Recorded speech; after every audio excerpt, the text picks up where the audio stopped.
Bienvenue sur cette session concernant l'architecture du framework .NET. Alors la prétention de cette session n'est pas de faire de vous un expert sur la technologie du framework .NET, mais au moins, vous aurez un premier aperçu sur le fonctionnement de ce framework. Alors si on regarde ici la chose en plusieurs couches, on va d'abord retrouver notre système d'exploitation qui peut être un Windows, une distribution Linux ou encore un macOS.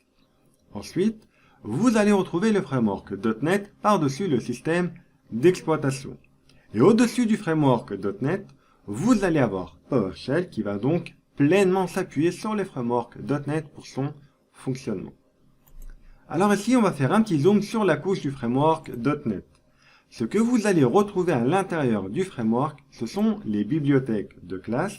Et comme son nom l'indique, c'est tout simplement une bibliothèque qui va arranger les classes en espaces de noms. On reviendra sur les espaces de noms un peu plus loin. Vous allez donc retrouver les classes, les interfaces ainsi que les types du framework .NET que vous allez pouvoir utiliser au sein de votre script PowerShell ou de votre programme C# ou toute autre technologie pouvant utiliser ce framework. Ensuite, vous allez retrouver le CLR pour Common Language Runtime.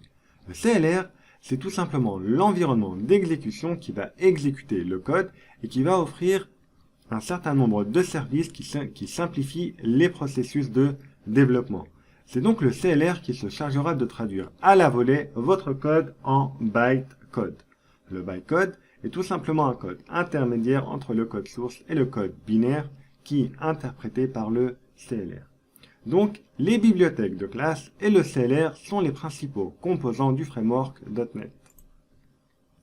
Alors ici, on va reprendre une vision plus large du framework .NET.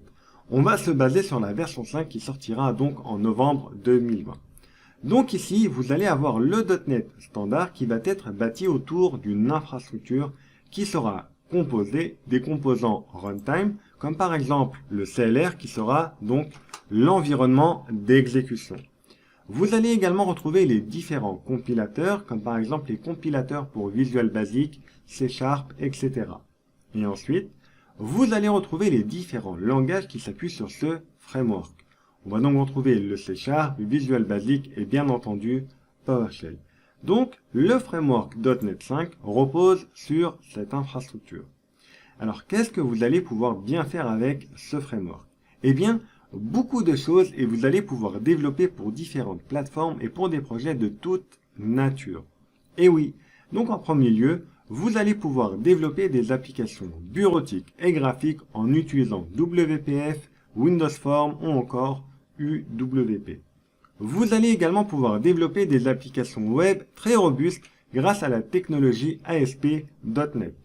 Et vous pourrez également développer des applications pour le cloud et en l'occurrence pour la plateforme Azure. Et vous pourrez aussi développer pour les mobiles sur Android par exemple grâce à Xamarin. Mais aussi, vous allez pouvoir développer des jeux vidéo très poussés grâce à Unity. Et bien entendu, vous pourrez développer aussi pour l'Internet des objets sur de l'ARM 32 et 64. Et pour finir, vous allez également pouvoir développer et entrer dans la scène de l'intelligence artificielle. Vous voyez donc, vous avez une gamme très complète et vous allez avoir accès à énormément de classes en fonction de la plateforme que vous utiliserez. Des classes prêtes à l'emploi, un développement simplifié, que demander de plus?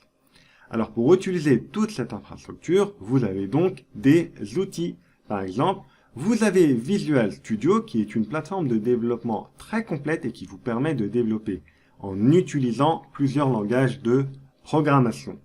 Vous allez également pouvoir utiliser donc Visual Studio Code que vous connaissez très bien maintenant. Et pour finir, vous allez également pouvoir utiliser la ligne de commande. Vous avez donc un aperçu des possibilités assez larges. Le .NET est donc une plateforme très complète. Merci d'avoir suivi cette session et je vous dis à bientôt pour une prochaine session.